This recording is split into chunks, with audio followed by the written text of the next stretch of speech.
हिमाचल प्रदेश के विश्वसनीय jeweller Bhushan jewellers Solan. मंत्रिमंडल द्वारा गठित मंत्रिमंडलीय उप समिति नगर एवं ग्राम योजना अधिनियम के दायरे में किए गए गांव के नियमानुसार विकास के लिए प्रतिबद्ध है। शिक्षा मंत्री सुरेश भारद्वाज ने संडे को कुफरी के चीनी बंगला में नगर नियोजन अधिनियम के दायरे में आए गांवों को अधिनियम से बाहर निकालने पर बुलाई गई बैठक की अध्यक्षता करते हुए ये बात कही।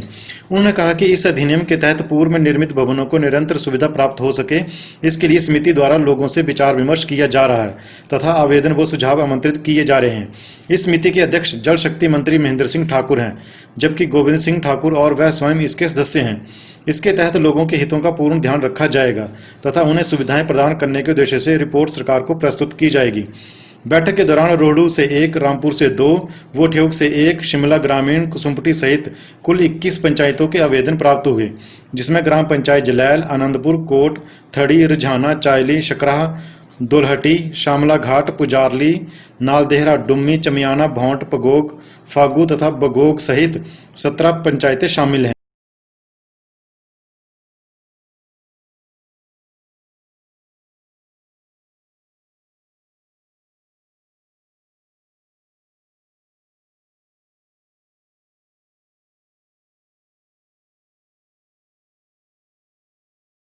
कैबिनेट सब कमेटी वो दौरा कर रही है। क्या आगे के लिए प्लान रहेगा? लोगों ने भी अपनी जो क्वेरीज है, जो अपने सुझाव भी है, जो शिकायतें हैं वो दी हैं। हिमाचल प्रदेश की मंत्रिमंडल की आदरणीय ठाकुर जयराम जी की अध्यक्षता में बैठक हुई। उसमें बहुत सारे क्षेत्रों से रिप्रेजेंटेशन जो आए थे। Town and country planning act के अंतर्गत जो एरियाज नोटिफाई हुए हैं उसके बारे में लोगों को बहुत सारे ऐतराज़ हैं। तो स्थान स्थान पर जब प्रवास करते हैं माननीय मुख्यमंत्री जी, मंत्रीगण, विधायकगण, तो उनको बहुत सारे इस प्रकार के प्रेजेंटेशन लोगों की तरफ से मिलते हैं। उसके आधार पर माननीय मुख्यमंत्री जी ने कैबिनेट की एक सब कमेटी का गठन किया। माननीय महेंद्र सिंह जी, हमारे जो जल शक्ति मंत्री हैं, वो इसके अध्यक्ष हैं।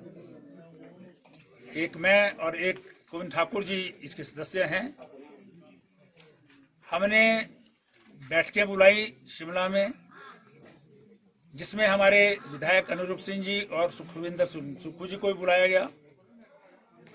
डिपार्टमेंट के सेक्रेटरी और अन्य अधिकारियों से भी फीडबैक लिया गया।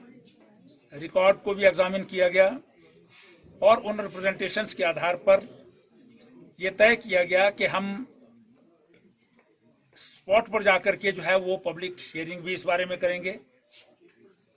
कन्फ्लिक्टिंग जो है वो क्लेम्स हो सकते हैं। कुछ लोग चाहते हैं कि वहाँ पर टीसीपी कानून लगे, कुछ लोग चाहते हैं नहीं लगे। तो इसलिए पब्लिक के बीच में जो है इसके बारे में जानकारी प्राप्त हो। उस दृष्टि से शिमला संसदीय क्षेत्र के अंतर्गत मुझे ये जिम्मेवारी सौंपी गई थी।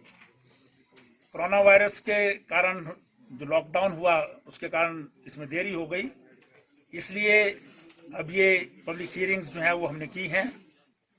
कल सोलन जिला की पब्लिक हियरिंग कंडाघाट में की थी।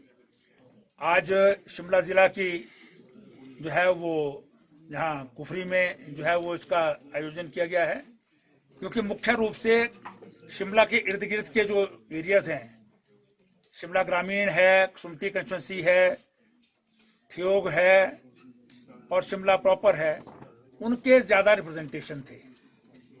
रोहडू का एक आधा रिप्रेजेंटेशन था, बाकी पूरे ज़िले से कहीं इस विषय में कोई रिप्रेजेंटेशन नहीं है। इसलिए इस स्थान पर ये पब्लिक हियरिंग की गई है। ये पब्लिक हियरिंग के आधार पर सारे रिप्रेजेंटेशंस की छानबीन करके सब कमेटी जो है वो अपने रिकमेंडेशंस कैबिनेट में प्रस्तुत करेगी और कैबिनेट फिर इसमें हिमाचल दस्तक वेब टीवी के लिए शिमला से ब्रिजेश चौहान करना होगा। कैबिनेट जो है इसका निर्णय। फैब फ्रेम की जर्मन तकनीक से तैयार यूपीवीसी के खिड़की और दरवाजे अब हिमाचल में भी। न दीमक की चिंता, न उखड़ता पेंट, न पानी का कोई असर, न ही शोर आएगा अंदर। सबसे अच्छे दाम और 10 साल की गारंटी के साथ हिमाचल में भी बना रहे हैं डीलर। अभी कॉल करें फैब फ्रेम 7206682066 या 8988289882।